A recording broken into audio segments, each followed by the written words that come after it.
Des constats simples. Constats simples. OK?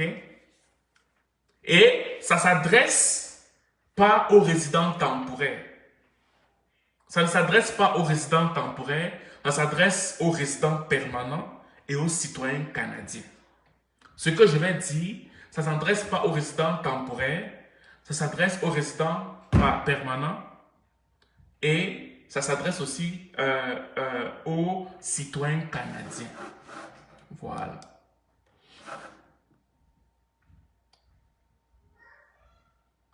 Il nous reste 6 partages. 6 petits partages, on atteint 100. Et maintenant, celui qui m'aime beaucoup va encore beaucoup plus partager. Mais moi, j'ai demandé seulement 6 partages. Nous sommes à 94 partages. Juste 94 partages. Donc, il nous reste juste 6 partages et on atteint 100. 100. Voilà, on a atteint 100 partages. Je vais commencer. On va parler. Moi aussi, je tiens ma parole, ok? Bon, on a commencé. Bon. Vous savez, il faudrait comprendre une chose. Déjà que, il faut savoir que... Oui, je comprends ma soeur, mais je veux juste amener le sujet dans la mesure où, quand quelqu'un vient ici, il peut venir ici forcément parce qu'il cherche un emploi traditionnel, c'est normal. Mais quand tu commences à devenir résident permanent, ok, ça devient autre chose. Dans la mesure où tu vis au Canada, tu es confirmé au Canada, parce que quoi qu'on dise, quand tu es résident temporaire, tu es encore un étranger. Jusqu'à ce que tu deviennes un résident permanent. Raison pour laquelle ce que je dis concerne les gens qui deviendront résidents permanents. Donc, si tu es résident temporaire, tu peux écouter jusqu'à ce que tu deviennes résident permanent. Et là, maintenant, tu peux appliquer ce que je vais dire. Les amis, au Québec, sur une population de 8 millions, les amis, il y a 200 000 millionnaires. Et ces 200 000 millionnaires-là, ils ne sont pas venus millionnaires parce qu'ils partaient à l'école, ils ont eu un diplôme. Et le diplôme-là, quand ils avaient l'emploi, ils partaient de 8h à 16h là, on leur a donné un argent qui a fait en sorte qu'ils deviennent millionnaires. Non! La majeure partie des millionnaires que moi-même j'ai rencontrés, si tu les rencontrais en route, tu devais les gifler parce qu'ils ne ressemblent pas aux millionnaires. Je recommence. La majeure partie des millionnaires que moi, personnellement, j'ai rencontrés. Je vous raconte l'histoire d'un premier millionnaire que j'ai rencontré. Un jour, je venais d'acheter mon camion. Il était tout neuf. Mon camion était tout neuf et je faisais mes livraisons et toutes ces choses parce que j'ai une compagnie de transport. Je faisais mes livraisons et toutes ces choses. Et un jour, j'étais arrivé quelque part, j'ai garé à côté de la maison d'une femme. Et cette femme-là, elle a commencé à dire que je ne gare pas là. Je dis que, mais attends un peu. Comment ça, je ne gare pas devant ta maison puisque je dois livrer dans ton immeuble? Elle me dit non, je ne gare pas. Elle dit que je vais garer là parce que je dois livrer dans ton immeuble. Elle me dit non, je dis oui. Elle me dit, elle appelle la police. Je dis que va appeler la police. Je gare là. Et pendant ce temps, il y avait un monsieur là-bas avec un petit champ. Il arrosait ses feuilles. Mais le gars était multimillionnaire, je ne savais pas. Il me dit que j'aime ton camion, prends ta carte, appelle-moi. Je l'appelle, il me rencontre. Je me rends compte que le monsieur a bougrement d'argent. Et tu ne te rends même pas compte de ça parce qu'il est très effacé. Il est très effacé. Et avec lui, j'ai travaillé pendant peut-être... j'ai eu quelques petits contrats avec lui pendant peut-être un an et demi. Et il m'avait dit toujours, Junior, avec moi, ne parlons jamais d'argent. Ne parle pas d'argent avec moi. Ok? Et c'est comme ça que j'ai rencontré mon premier millionnaire. Le deuxième millionnaire que j'ai rencontré, c'est un monsieur que lui, il était millionnaire en vendant des petites choses, des quincailleries. Petites choses de quincaillerie et tout. Puis lui, il a pris sa retraite dans la, je pense, trentaine. Dans la trentaine, entre 31 et 39 ans. Lui, il avait déjà pris sa retraite. Il avait dit qu'il ne veut plus travailler. Mais quand tu le vois, tu ne peux jamais imaginer qu'il est millionnaire. Quand tu regardes sa voiture, quand tu regardes où il habite, tu ne peux pas savoir. Et la majeure partie des millionnaires résident en région. Soit ça va être dans la ville de Westmount. Ok? Voilà, exactement. Soit dans la ville de Westmount, soit ils vivent dans Laval, Terrebonne, Mascouche, comment on appelle la ville là? Boucherville, Longueuil, ils sont là, ils ne parlent pas. Ils sont dans des voitures très simples, une Toyota, ok, ils sont là. Mais alors que là, tu vas voir un Camerounais, un Congolais, un Ivoirien, il a la dernière BMW. Il ne gagne même pas 100 000 par année. Pourquoi? Parce qu'il loue, il veut faire du show-off. Il veut faire du show-off. Et mes amis, la majeure partie de ces millionnaires-là, ils sont universitaires. Écoutez-moi très bien ce que je vais dire. Écoutez-moi très bien. Je vais dire quelque chose qui est très important. La majeure partie de ces millionnaires-là, certains sont universitaires, mais ils ont réussi à être millionnaires grâce à une idée qui a été concrétisée par une formation professionnelle. Wouh! Je recommence cette phrase. La majeure partie de ces millionnaires-là, certains sont universitaires. Écoutez-moi très bien, hein. Certains sont universitaires. Mais d'autres sont devenus millionnaires parce qu'ils ont pris leur diplôme universitaire. Écoutez-moi, ça ne veut pas dire que les diplômes universitaires ne sont pas importants. Mais je veux juste casser le mythe de l'adoration du diplôme universitaire des Africains. Là. Je vais d'abord casser ça. Parce que eux là, comme ils ne vont jamais considérer quelqu'un qui a fait une formation professionnelle. Ils vont banaliser quelqu'un qui fait une formation professionnelle parce que pour lui c'est trop bas. Parce que lui, on lui a appris que si tu n'es pas universitaire, tu n'as rien reçu dans la vie. Je vais te faire comprendre que la majeure partie de ces millionnaires là, sont partis faire des formations professionnelles pour devenir millionnaires. Parce que l'avantage de la formation professionnelle, ce sont des connaissances spécifiques par rapport à un domaine bien spécifique. Donc, beaucoup sont partis, ils ont été humbles, ils ont pris leur diplôme, ils ont mis à côté, ils sont partis s'asseoir pour faire des formations professionnelles. Doucement. Les amis,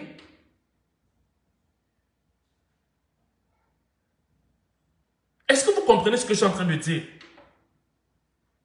Et les formations professionnelles, parce que maintenant il faut légaliser. Il y en a d'autres que on les apprenait du bouche à oreille. Du bouche à oreille.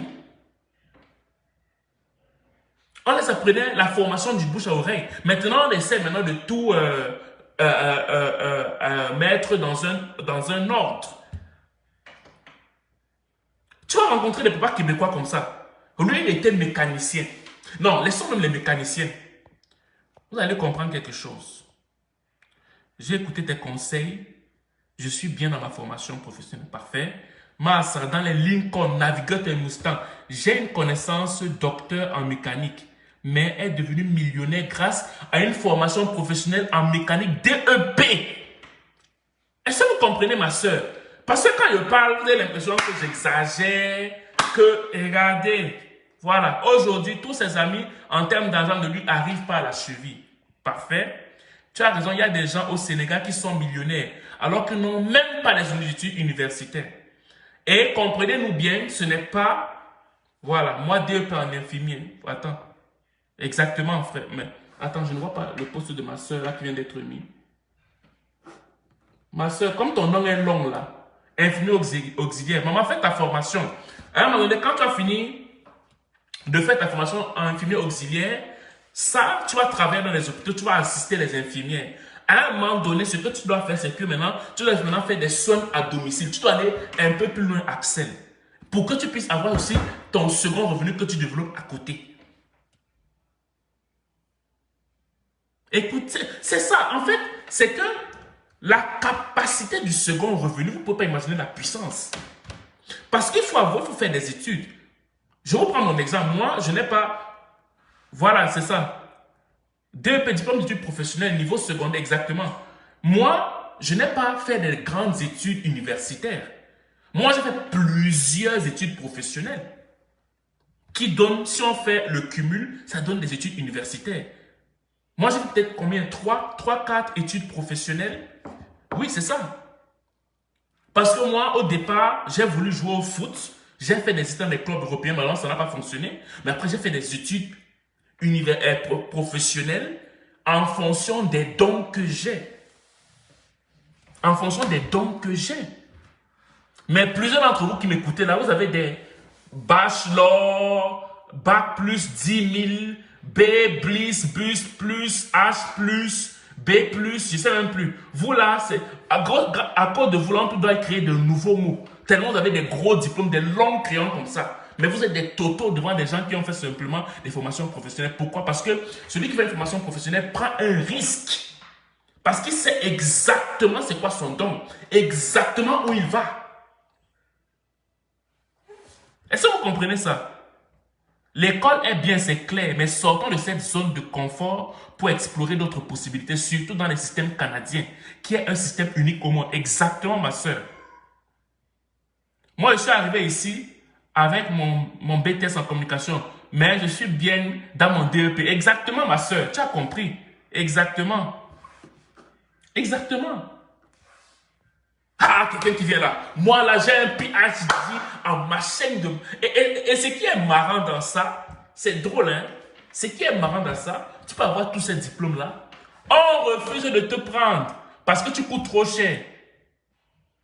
Est-ce que vous savez ça même? Quand tu as trop de diplômes, il y a certains endroits où on ne va pas te prendre parce que tu coûtes cher. Est-ce que vous savez ça? Bon, comme je vous le dis, je vous le répète encore et encore, je ne suis pas en train de rabaisser des gens qui ont de grands diplômes. Je ne suis pas en train de rabaisser des gens qui ont des longs diplômes. Je vais seulement te faire comprendre que ne vénère pas le long diplôme. Si ça donne que selon ce que tu veux faire de façon spécifique, ça prend une formation professionnelle, sois humble. Va faire la formation professionnelle et tu as associé avec tes grands diplômes pour faire quelque chose. Mais si par orgueil, tu ne veux pas te rabaisser pour aller faire une formation professionnelle.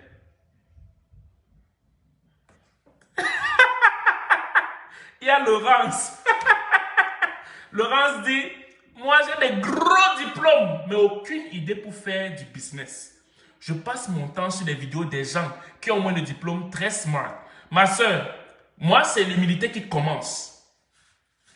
C'est l'humilité. Si toi tu as pris conscience, parce que ton diplôme va te servir quand même.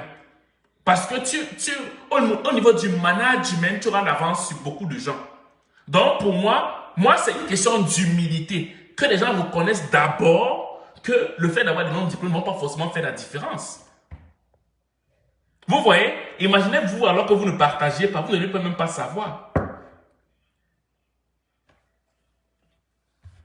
Moi, j'ai quoi, 2 AEC ou 2 ou 3. J'ai 2 AEC, j'ai un DEP, j'ai une compagnie de transport, bref, j'ai plein de choses. Et la somme de tout ça, là, fait en sorte que, mon ami, viens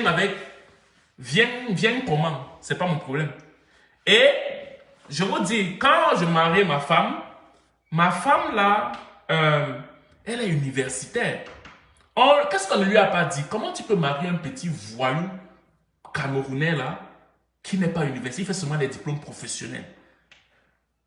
Les amis, je disais que moi là, je pouvais bien aller à l'université, hein.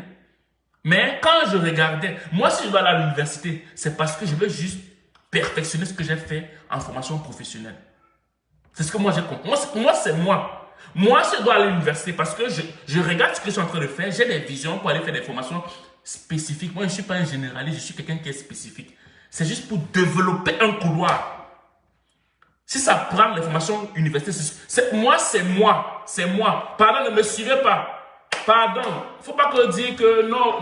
Je dis que c'est moi. Ça n'engage que moi. C'est moi. Oh. C'est moi. C'est moi, oh, c'est pas quelqu'un d'autre, c'est moi qui dis. Ok? On a dit, comment le voyou là, comment tu peux suivre un voyou comme ça? Maintenant, ma femme m'a dit, j'aime le voyou là. J'aime le voyou. Le voyou là a une vision terrible qui dépasse vous pour vous. Et j'avais dit à ma femme quoi? Que, écoute, les gens qui parlent là, ils peuvent parler. Moi, je te donne un défi. C'est ce que j'ai dit à ma femme. Hein. J'ai dit à ma femme que je te donne un défi. Quand je vais arrêter mes voyages pour aller dans des clubs européens, là,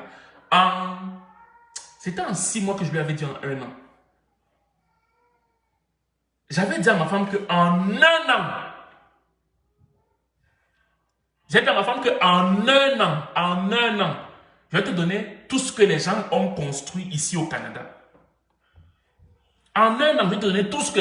Et j'ai donné tout ce que les gens avaient en 6 mois. Et Dieu aussi nous a fait grâce. On a eu une maison en pleine pandémie où la surenchère est. Et la maison qu'on a achetée, c'était la maison d'un million, qui était où habitait un millionnaire aussi. Pas parce que j'ai beaucoup d'argent, mais parce que la sagesse, je sais comment parler avec l'être humain. Je sais c'est quoi mes forces. Je sais c'est quoi mes faiblesses. Je sais comment manager. Je sais comment où cogner. Je sais comment attendre. Je sais comment rester dans la prière. Je sais, je regarde. Je suis attentif. Je vais dire, je suis là, j'attends. Je regarde la projection. Je regarde le Canada, comment ça marche. Je suis les pas du Canada. Je regarde, je prie à Dieu, je crie à Dieu. Je dis, Seigneur, donne-moi. La Bible dit, invoque-moi. Je te répondrai, je te ferai connaître des choses cachées que tu ne connais. Je dis que je vais te faire découvrir des choses qui sont cachées. Je dis, Seigneur, montre-moi. Je veux voir. Qu'est-ce que je dois connaître ici? Quand tu vis comme ça, une vie de foi, tu n'as pas peur d'attendre. Tu n'as pas peur de manger le riz blanc pendant un certain temps. Tu n'as pas peur de manger le riz blanc pendant un certain temps. Parce que tu vois ton enfant qui rit, tu veux lui donner le meilleur. Les millionnaires n'ont pas 100 bras, 100 pieds, 10 têtes. Non! Non! Ils ont 2 mains, 2 pieds, un cœur comme toi. Parfois, tu es même plus intelligent qu'eux. Mais la seule différence que leur père, leur mère ont travaillé pour leur donner une plateforme leur permettant de pouvoir se déployer dans la vie. Mais les Africains, quand ils arrivent ici, ils veulent montrer qu'ils sont plus intelligents que le système qui leur offre 3 choses. Quand tu arrives au Canada, le Canada t'offre 3 choses. 1. Le Canada t'offre la sécurité. Sécurité sociale, sécurité professionnelle, sécurité dans tous les sens du terme, sécurité familiale. Le Canada t'offre l'emploi. Ok? L'emploi, tu vas avoir l'emploi, la carrière, des toutes choses comme ça. Et le Canada t'offre le 3e point que les gens n'aiment pas regarder. Le 3e point, le Canada t'offre les opportunités. Le Canada, c'est là-bas que les gens ne veulent pas regarder. Alors que c'est là-bas où il faut même regarder. Avoir un emploi, pour moi, c'est normal. Pour moi, avoir un emploi, ce n'est pas... Je veux dire, c'est normal d'avoir un emploi. Parce que quelque part, quand tu as l'emploi, on s'associe nous tous au Canada pour que le Canada ait un pays de fort et que le Canada puisse parler parmi les pays les plus puissants dans le monde. Donc, on fait croître l'économie du Canada. Et aussi sur le plan professionnel, tu es stable et aussi tu es crédible auprès des banques. On est d'accord avec ça. Mais moi, je regarde, je parle de l'aspect parce que le second revenu a la capacité de te permettre de prendre pour emploi comme... Ton emploi deviendrait comme une forme de passion. Ton emploi deviendrait comme une forme de passion et non quelque chose qui te permet de vivre avec. C'est dans ça que je veux que tu arrives. Il y en a que leur second revenu est tellement fort que quand ils partent travailler, c'est juste par passion. C'est juste par passion. Mais quelqu'un qui est là, tu es toujours là. Je gagne 60 000 par année. Tu cours, tu ne veux pas développer un second. Même le marketing de réseau, tu ne veux pas. Même le marketing de réseau. Tu ne veux pas. Peut-être tu dis que oui, c'est comment on dit ça, pyramidal. Tu es vraiment dans le ndem, comme on dit chez nous. Le ndem. Voilà. Il y a mon frère Gauthier qui dit, Junior, j'aimerais humblement te prendre comme mentor. Personnellement, j'ai besoin de quelqu'un comme toi pour me guider dans cette nouvelle année qui commence. Je suis tout nouveau à Montréal. Ok? Et je subis plein de choses dont tu parles, surtout sur le plan professionnel. Merci de ton retour. Frère Gauthier, déjà merci, je te dis merci parce que tu m'honores. Mais ma femme et moi, on est en train de mettre en place Intégration Canada. Quand la compagnie sera mise en place, tu seras informé, ne t'inquiète pas. Nous, on est en train de vraiment mettre une compagnie, on va suivre les gens personnellement. On a contacté des professionnels. Quand ça va vraiment être mis en place, tu seras au courant. Donc, ne t'inquiète pas pour ça. Je te tiendrai informé le mois opportun. Et sois fort, sois courageux. Ne te laisse pas ébranler. sache que même si tu perds un emploi, ta dignité compte plus que l'emploi. Ne te laisse pas écraser par des gens. Donc, Gauthier, c'est ça. Donc, on te tiendra informé quand les choses vont être mises en place, en fait. Amoura Meha Yahweh. Carole Ngoba Bakan Magnifi. Ça, c'est ma femme qui écrit. Moi-même, qui suis universitaire, j'ai dû faire 2 DEP et 1 AEC. J'ai préféré faire comme ça parce que c'est là-bas que l'argent est. Ma femme est kinésiologue, là. Et comme je vous dis, le diplôme universitaire a sa place. Mais les formations professionnelles ont pour but. En fait, si tu n'as pas encore d'idées claires, mieux que tu fasses ton emploi, tu restes dans ton emploi. Mais quand tu es quelqu'un qui a des idées claires, tu sais où tu vas. Tu sais où tu vas. Et que tu veux que ton idée soit encadrée. C'est les formations professionnelles. Je recommence. Quand tu n'as pas d'idée claire, fais un emploi. Quand tu as une idée claire, tu as quelqu'un qui a une idée claire, tu peux avoir un emploi, certes, mais c'est important de faire une formation professionnelle pour encadrer ton idée afin que ton idée soit vraiment très bien exploitée, en fait. Parce que le Canada donne aussi les opportunités. Chanto, tu vas réécouter la vidéo. Ouais. Voilà. Moi, j'appelle le Canada le sel de la terre. Exactement, ma soeur. Ouais, exactement. Exactement. Voilà. Donc c'est ça. Vous savez, j'ai un ami, je pense qu'il est connecté, je sais pas, je l'ai vu là. Franck, bonjour, bienvenue parmi nous. Mon ami là, lui et moi, on a commencé en étant préposé aux bénéficiaires. On a fait la motion en étant préposé aux bénéficiaires. Et lui, il aimait, quelque part, après, je me suis rendu compte que mon ami, il a commencé à faire dans la construction, la rénovation et toutes ces choses. Et maintenant, il est très indépendant. Et financièrement, parce qu'il est le gars, mais financièrement, sa poche pèse quand même un peu là. Pourquoi? Parce que les opportunités. En gros, pour moi, pour conclure cette vidéo, les opportunités te permettent de te déployer. Ça permet de te déployer. Ça permet de mettre en valeur tes idées. Il y a un junior qui dit quelle formation professionnelle qui donne le plus d'ouverture au Canada? Autrement dit, la formation qui peut te rapporter plus d'argent. Je ne te répondrai pas sur cet angle. Je dirais d'abord, c'est quoi ton don? Parce que le but de faire une formation professionnelle a pour but de ne pas sentir que tu travailles. Ce n'est pas une question d'argent. C'est une question de porter la paire de chaussures qui va selon ta pointure. Quel est ton don? Quand tu vois les blancs qui regardent d'abord c'est quoi le don de ton enfant? Quel est ton don? Et en fonction de ton don, tu regardes quelle est la formation professionnelle qui va avec ton don. Frère, ce n'est pas une question d'argent, c'est une question d'épanouissement. Et le Canada t'offre ça aussi. Ne regarde pas, si c'est une question d'argent, cherche un emploi parce qu'il y a des emplois qui donnent de l'argent. Nous, on parle de finance, liberté, comment dire ça? Comment dire ça? Je vais dire ça comment? On parle d'épanouissement en termes de finances. Donc, il faut que tu te sentes épanoui, que tu sois bien dans ta peau. Ce n'est pas d'abord l'argent. Donc, pour moi, c'est important de savoir qu'est-ce que tu sais faire. Quel est le don que tu as? Et en fonction du don que tu as, tu regardes la formation qui va avec ce don-là. Je ne sais pas si je me fais comprendre, monsieur Junior Bissi, là. Donc, je tiens à vous annoncer qu'il y aura une compagnie que ma femme et moi va mettre en place. Et c'est ma femme qui a beaucoup plus la piloter. C'est Intégration Canada. Dans cette compagnie-là, il y aura les coachings, il y aura pas mal de choses, des accompagnements personnels, des trucs, des classes. Bref, je ne parle pas beaucoup parce que ma femme va me taper sur les doigts. C'est elle qui s'en occupe et c'est la raison pour laquelle elle est repartie aux études. Pour faire dans la planification d'événements, elle est repartie aux études. Pour à peu près 1 an et demi. Pendant que toi, tu dors sur ton diplôme. Elle est universitaire aussi. Elle est repartie aux études faire... Vous pensez même que quoi en fait? Je ne sais pas. Quand moi je vous parle, hein, c'est parce que je fais ce que je vous dis.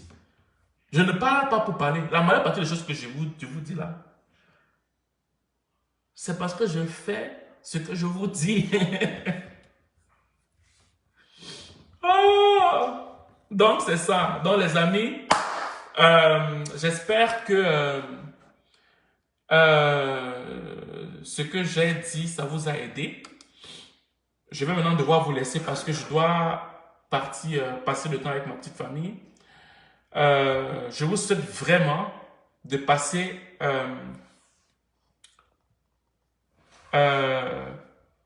oh, ma soeur Laurence, comment on va faire? Si tu veux participer, ma femme, vous allez pouvoir discuter quand le temps va arriver. On va prendre une place pour recevoir des gens.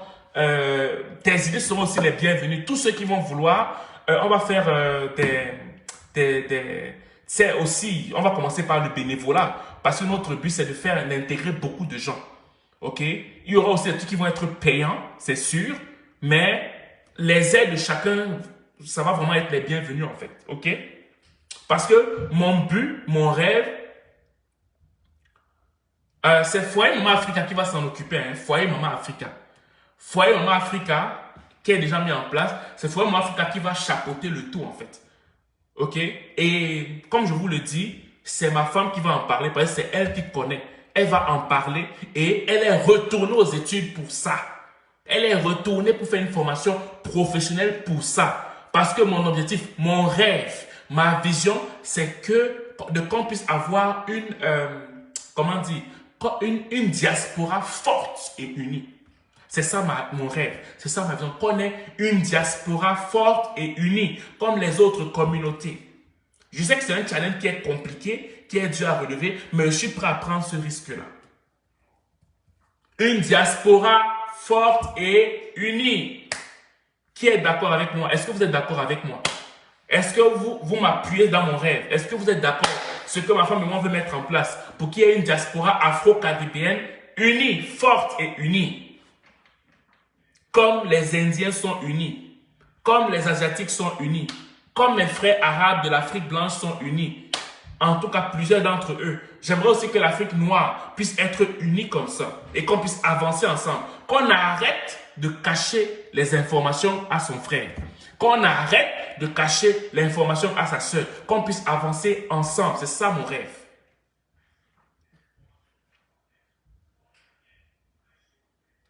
Donc, c'est ça. Est-ce que la vidéo vous a plu? Est-ce que vous êtes content? Est-ce que vous avez aimé la vidéo d'aujourd'hui?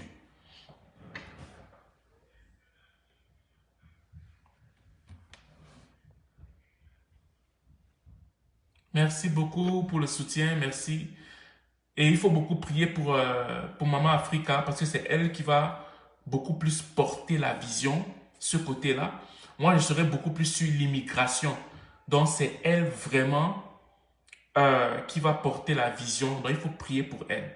Parce que le but, c'est que euh, la, la, la, la- la diaspora africaine, pour particulièrement africaine, afro-caribéenne, là, soit au moins une diaspora forte. On va aussi prendre le soutien de nos frères arabes. On va apprendre des autres communautés. Il faut être humble. On va apprendre comment vous faites, comment vous y prenez. On va apprendre des autres communautés. On va apprendre des autres communautés et on va être une communauté unie du mieux qu'on peut. On va demander à nos frères arabes. Il ne faut pas seulement qu'on regarde que oui, ils sont racistes. Non, il y en a qui sont bons. On va prendre les bons de chacun et on va faire une communauté très unie. C'est ça mon rêve. Je sais qu'il y en aura qui vont pas croire à notre projet, mais c'est pas grave. OK? Donc, on va avancer. Avancer seul, on va plus vite, mais avancer ensemble, on va plus loin. Waouh, j'ai sorti une belle phrase. Hein? Waouh, je me sens philosophe tout à coup. Donc, c'est ça. Donc, mes amis, on va s'abandonner, on va se laisser pour un temps. Je vous souhaite de passer un très bon temps des fêtes. Faites attention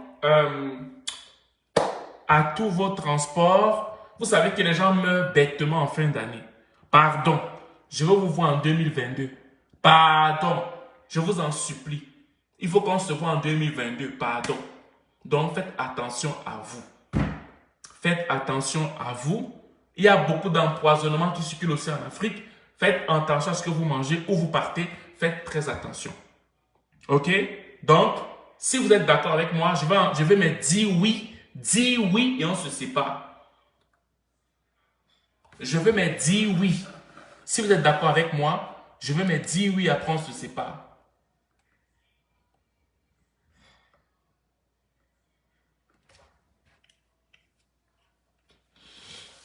Merci beaucoup Chantou, oh, Chantou.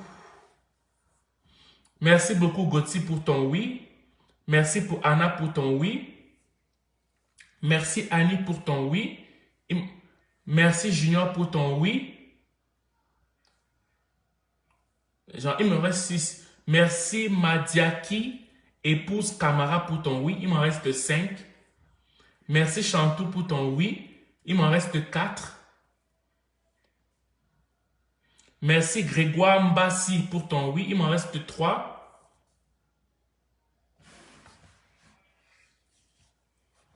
Les amis, s'il vous plaît, je dois aller manger en famille. Merci Hugues. Il m'en reste 2. Je veux seulement me dire oui, après on se sépare. Hein? 2. Merci Charnella Dello pour ton oui. Et le dernier oui, s'il vous plaît. Le dernier oui, s'il vous plaît.